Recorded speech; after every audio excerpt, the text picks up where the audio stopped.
Shaft, and with me tonight is Maze. Me and Maze are going through quite a few replays, just broadcasting single individual matches for YouTube, and probably going to throw these up on Reddit, star2.org, a couple other places, just to increase awareness of what we're doing here at Clan Eat Casting.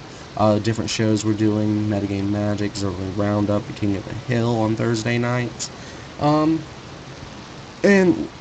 at the same time, we're bringing to you guys some really awesome replays from some really awesome players.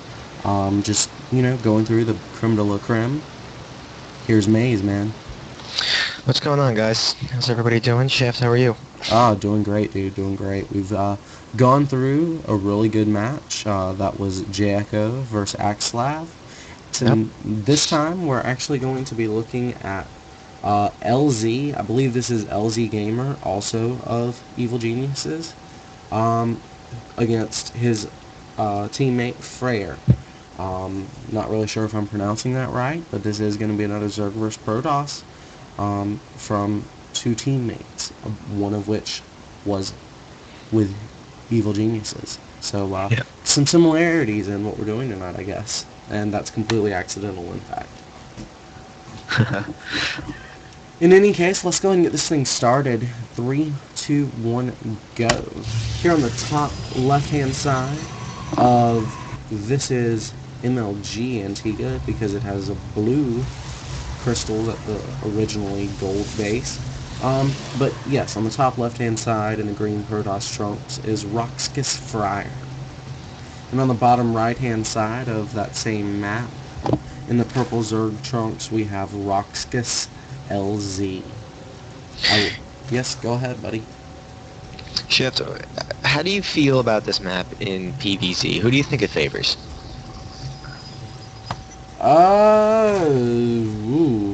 That's a tough question. Because you know what, it's easy accessible third for the Zerg. However, the fourth is not easily accessible for the Zerg.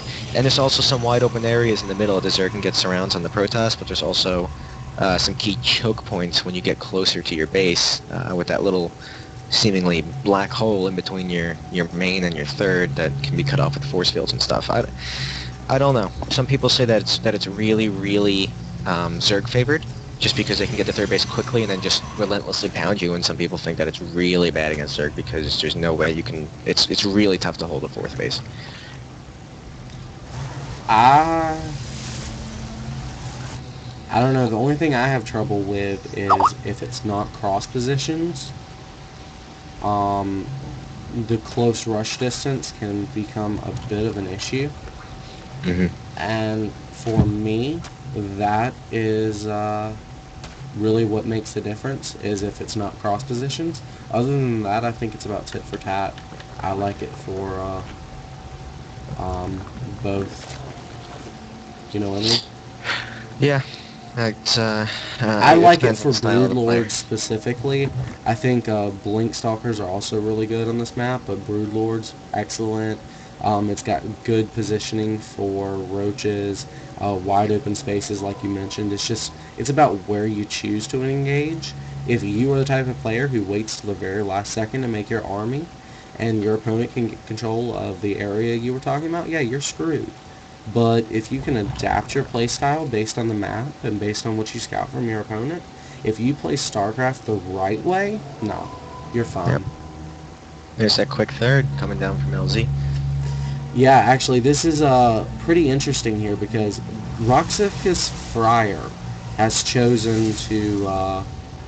The very strange placement. Yeah, well, very strange placement as well, but he didn't go Forge. Right. He didn't go Forge Fast Expansion. Here's a second. This looks to me like a 4-gate based on the positioning and everything. The fact that he even went Gateway first, yeah, this looks like Gateway first. His opponent has not scouted anything. He's seen the positioning for Gateway first, but he doesn't know that this is a 4-gate, and he's not double-checking. He has gone a complete... Well, it's not a gasless 3 days, like we saw from... Fuck, what was that guy's name?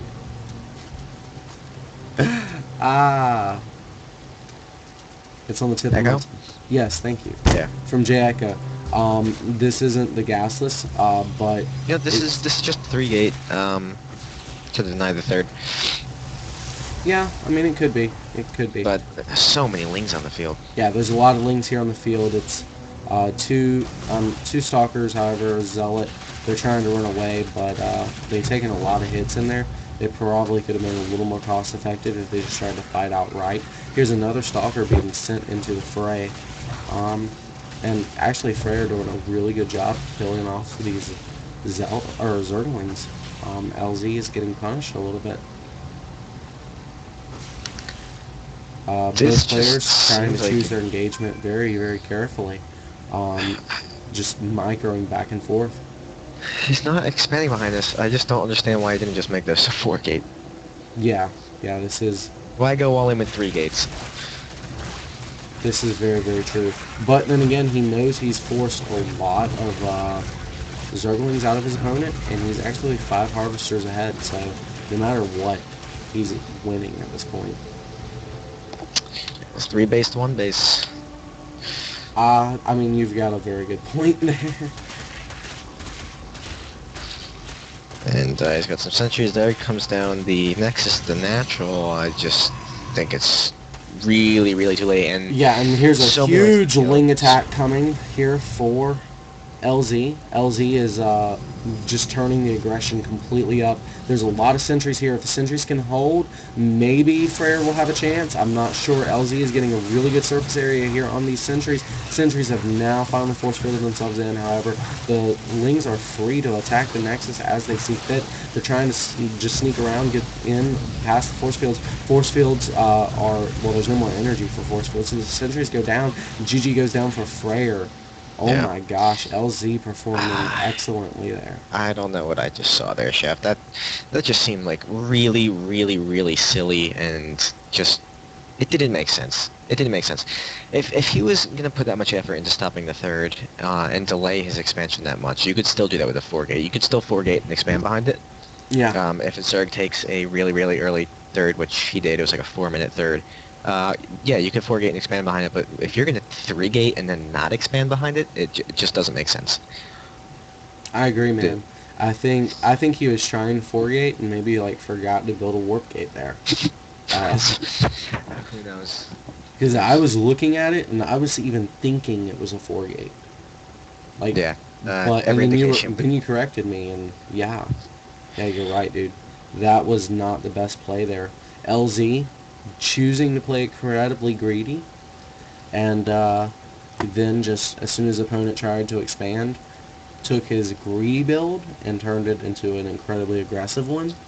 And he could always have the production to just fall back to drones if things didn't work out for him, because he was already a base ahead. I really liked those choices there from LZ. Yeah, he played it perfectly. FRAER, I think. I don't think it worked out the way he wanted it to, and I mean, just looking at it unfold, I don't know what he thought could have happened. It just it seems like he might have had a different decision going. His forge is built in the back of his main instead of at the natural to help kind of wall it off a little bit.